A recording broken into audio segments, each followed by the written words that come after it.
Greetings fellow tank commanders, in this video I'm going to be showing you a game that I played with the Frostbite Grizzly M4. This is a tier 5 British premium medium tank with preferential matchmaking. The game I'm playing is a standard battle on Commemorate range with tier 5 as the top tier and 1 artillery on each team. I'm looking to take up a semi-aggressive spotting position.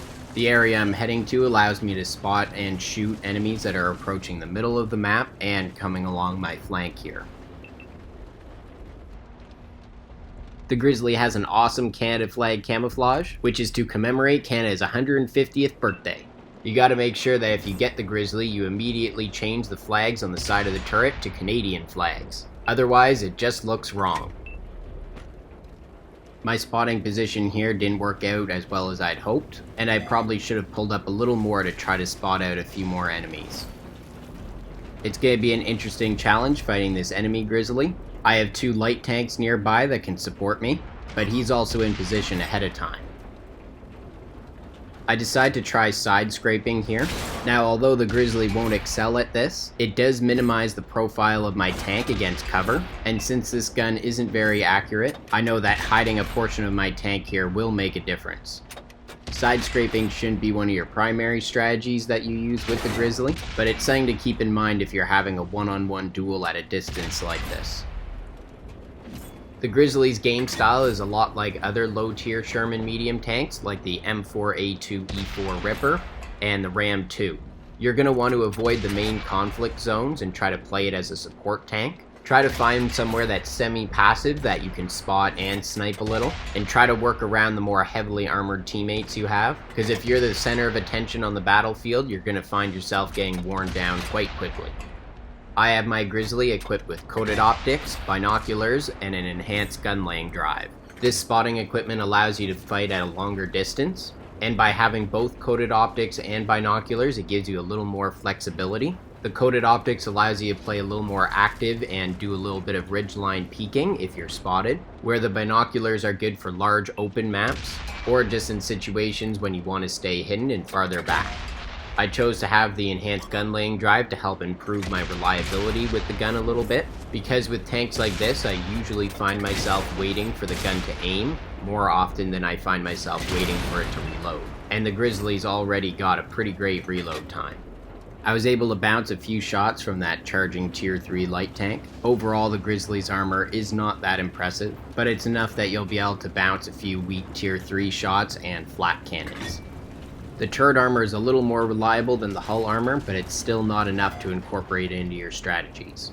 You should always focus on dodging the shots.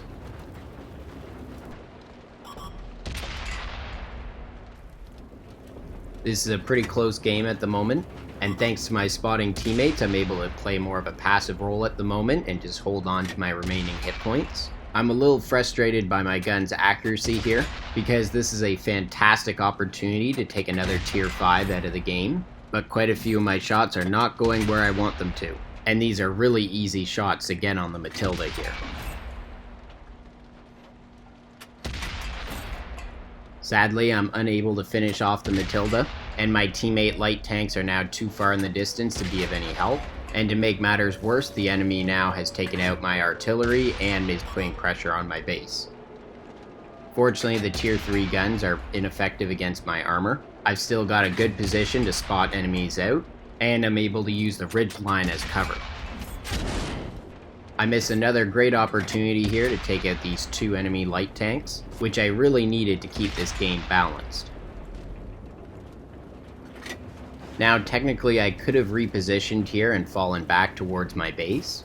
I do have enough speed to do that, but at the moment the enemy is relatively spread out on the other side of the map, and if I don't capitalize now, they'll be able to regroup and assault in force, which I probably won't be able to repel.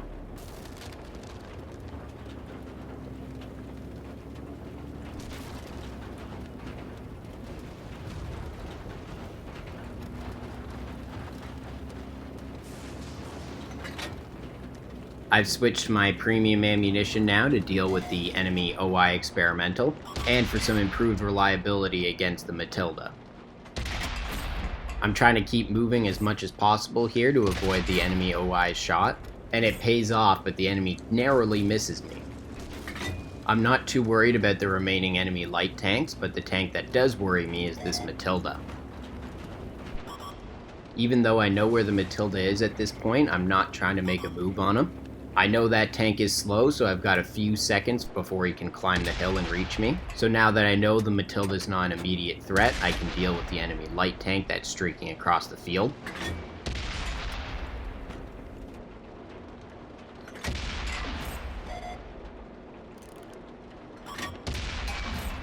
It took me a little long to take out the enemy light tank, and so I didn't get any advantage over fighting the Matilda. I switched back to my regular AP rounds to shoot at the enemy light tank, but they do not have enough penetration to reliably go through the front of the Matilda, and now it's up to my sole surviving teammate.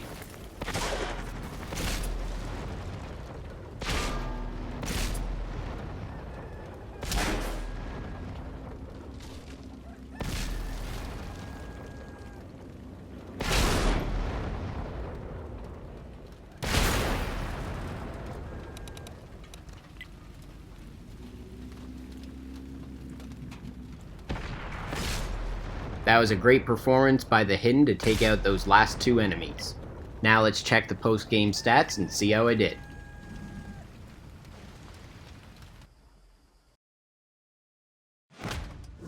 For this game, I earned 62,000 silver with 5,000 from an operation, and earned 3,410 experience without any multipliers. The Grizzly gets a 49% silver earning bonus and a 45% XP earning bonus, but during average games I'm finding that the XP earning bonus is a lot more noticeable than the silver earning.